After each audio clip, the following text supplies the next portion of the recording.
What's good, Waffle Crew? I hope you're all doing awesome. I'm Mark, and today we're diving into some r/relationship advice posts. It's been a minute since we last checked this out, so let's jump in. If you're new here, please consider smashing that like button, subscribing, and maybe even hitting that notification bell. It really helps the channel grow. Without further ado, let's get into today's tale. Much love, everyone. This first post comes from a throwaway account, and it includes an update later on. My $25 million family cut me off 5 years ago after a fight with my younger brother. Now they want to reconnect, but I'm unsure about it. My family completely stopped talking to me at the end of 2015. Things had been rocky for a while, but during Christmas 2015 at my parents' place, I got extremely drunk one evening and got into a heated argument with my younger brother, which turned physical. I was 19 and he was 15, and he ended up getting hurt pretty badly. Without diving into too much detail, he said something that hit a nerve. I won't share what it was since it's personal and not super relevant here, but I ended up injuring him significantly. There was talk of possibly involving the authorities, but nothing came of it. In the end, my family told me they wanted nothing to do with me anymore, which I totally get. I was entirely in the wrong, and they had every right to cut ties. I'm not here to complain about that. I deserved it. I'd already moved out by then, so it wasn't about being kicked out. It was more like being told never to come back. I don't blame them one bit, and I wouldn't be surprised if you agree. This post isn't about whining or acting like a victim, because I'm not. I deeply regret my actions and have worked hard to better myself since then. The first year or so was tough to process. The only family member I stayed in touch with was my mom. We didn't talk much, just occasional updates, birthday wishes, and small stuff like that. But honestly, after that first year, my life got so much better. I quit drinking, which was a huge source of my issues. I focused on my studies, did great in college, and now have a job I love. I've been with my girlfriend for nearly 4 years, and things are going amazingly well. To be honest, I don't miss my family. Things weren't great with them even before the fight, and I was fine with the no-contact arrangement, except for the occasional chats with my mom, which felt like the best setup.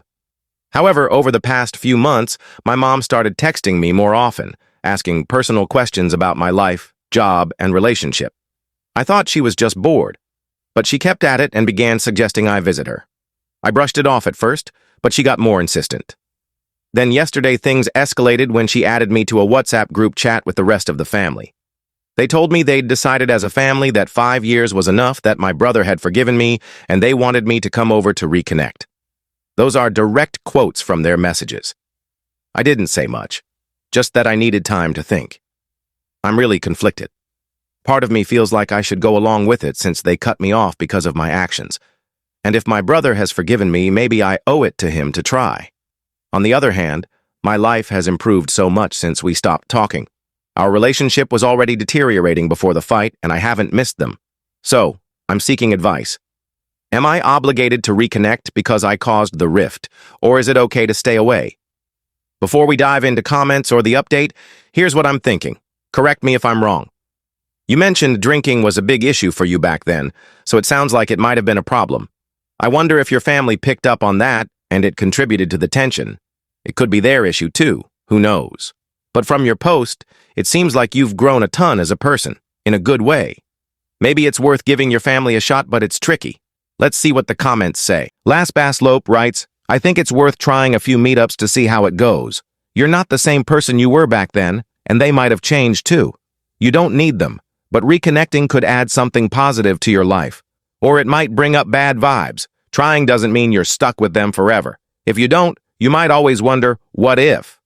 OP replies, that's been on my mind. I don't want to regret not trying in 5 or 10 years. I enjoy talking to my mom, but I've never really seen eye to eye with the others. It's tough.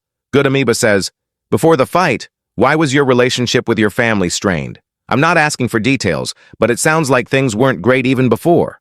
Have they owned up to their part in the conflict or apologized?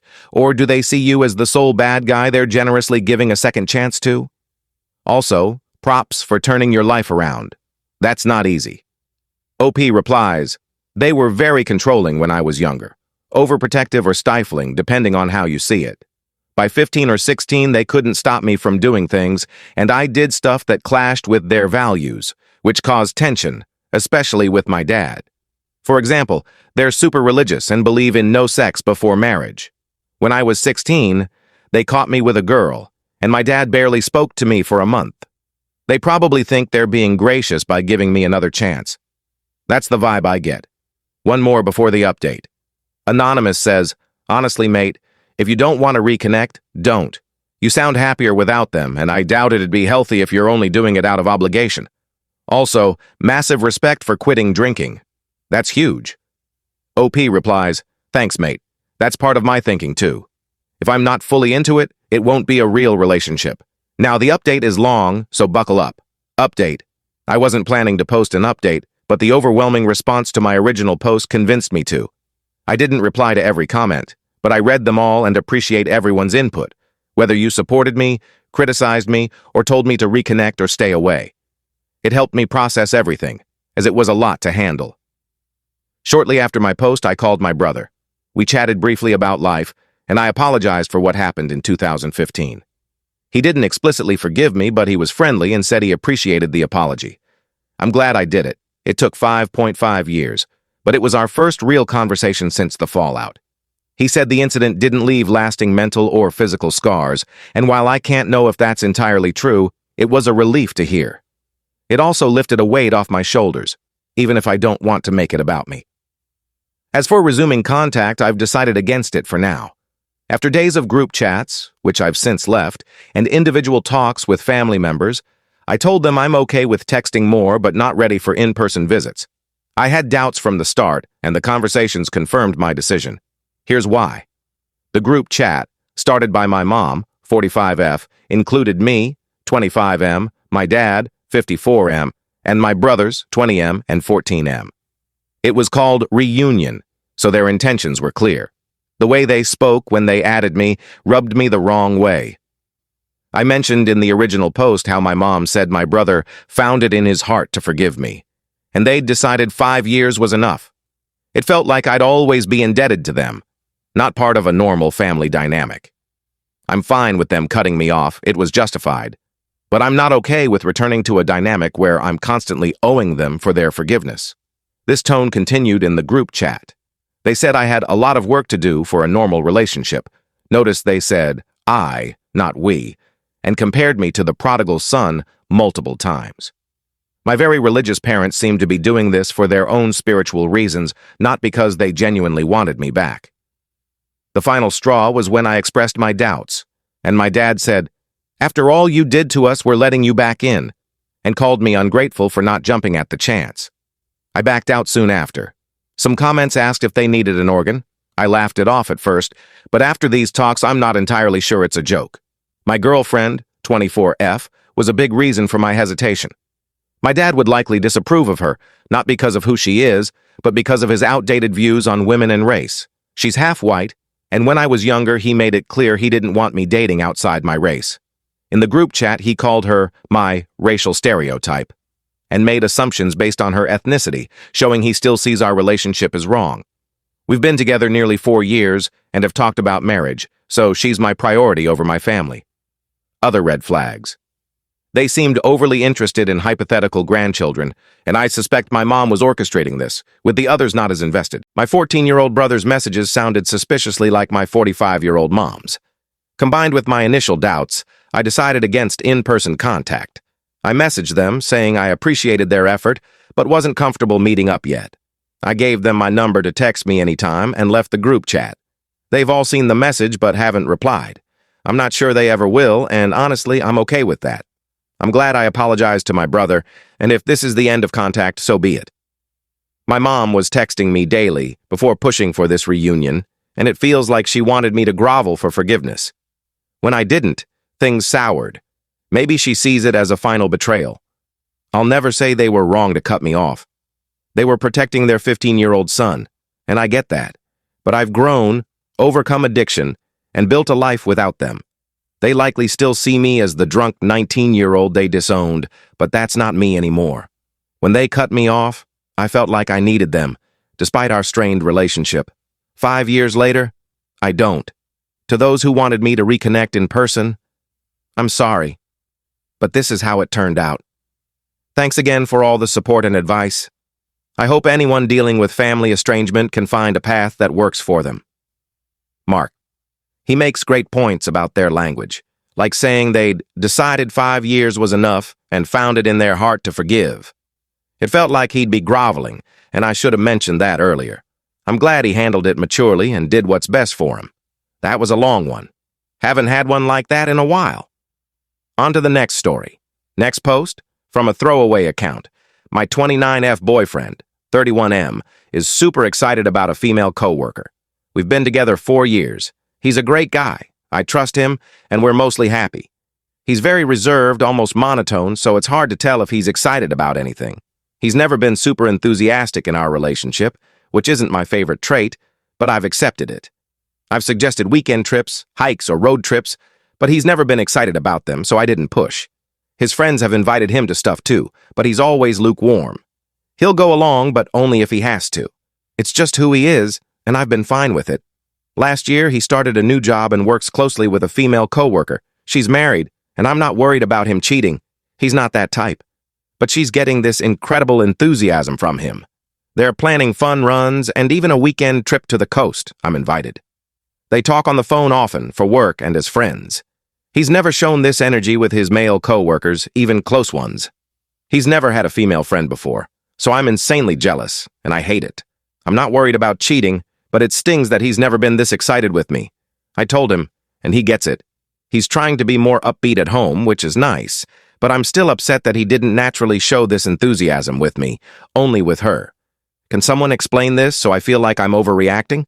Or maybe he's just happier with her? Mark. One thing stood out. He's not the cheating type. I thought, what's a cheating type? You don't know until it happens, right? I'm not saying he's cheating, but I question their compatibility. She says she doesn't love his reserved nature, but tolerates it. Why stay together if it feels like that? It doesn't sound healthy, but I could be wrong. Let's check the comments. Disappearing Cookie quotes, I told him this, and he understood. Then says, has he explained why he's so excited about her and not you? Why hasn't he brought this energy to your relationship? You'll probably see what's up on the weekend trip by watching them interact. Biggest Sigh says, this reminds me of a friend whose boyfriend was just that way, not romantic or attentive. Then he met a female friend and suddenly was available for her, taking her calls during their time together. My friend realized he was capable of being emotionally available, just not with her. They broke up after 10 years. You're not overreacting. You're seeing the truth and it hurts. Dad says, my ex-wife, 27F, left me for a coworker she was enthusiastic about. We were together 5 years. I thought she wasn't the cheating type. Not saying it's the same, but don't be naive. Prior Taylor quotes, the enthusiasm he's shown has been minimal for our relationship. It's not something I enjoy, but it's just how he is, and that's okay. Then says, coworker aside, why are you together? It doesn't sound like you click or vibe. It feels like you're both settling with a meh good enough attitude. You'd both be happier with other people. What do you all think? What's going on here? Drop your thoughts in the comments, and let's move to the next story. Next post from 716 Green. My girlfriend, 29F, won't move out after I, 30M, ended our relationship. We've lived together for 5 years and been in couples therapy for 3, with no progress. I don't want to blame her entirely, but I'm leaving because I can't trust her. She does sneaky, manipulative things, and when I say I can't marry or have kids with someone I don't trust, she briefly acts like the perfect partner for a week or two. But it never lasts, and she goes back to lying and manipulating. I've supported her financially for 5 years. 2 years ago, when things seemed okay, we had a serious talk, and she convinced me she was ready to act maturely.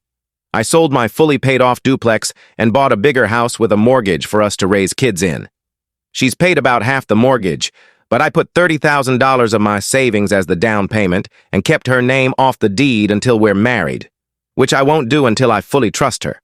Legally, she's been renting from me. I've also replaced the roof, flooring, etc. For 3 years before that, I supported her while she struggled with addiction and couldn't keep a job. I'm also a recovering addict, and she's never respected my sobriety, bringing substances into the house and lying about it. I've realized we have no future together.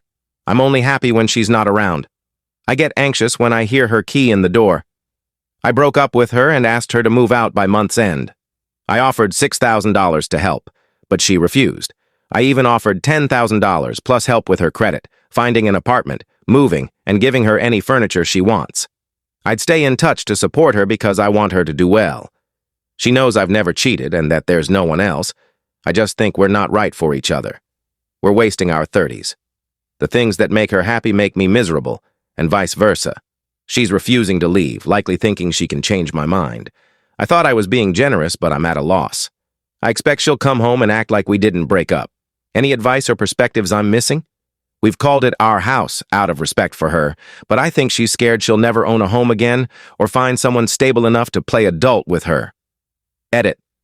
Thanks for all the advice. This post blew up while I was asleep and I'm swamped at work. I'll read every comment later today. From a quick glance, most seem supportive, though some clearly didn't read the whole post. I think I've been more than fair throughout this process and the past 5 years. I'm not perfect, but I did my best to give her the life she wanted, short of marriage or kids when neither of us was ready. Thanks again. Please keep the input coming. I'll read every single comment.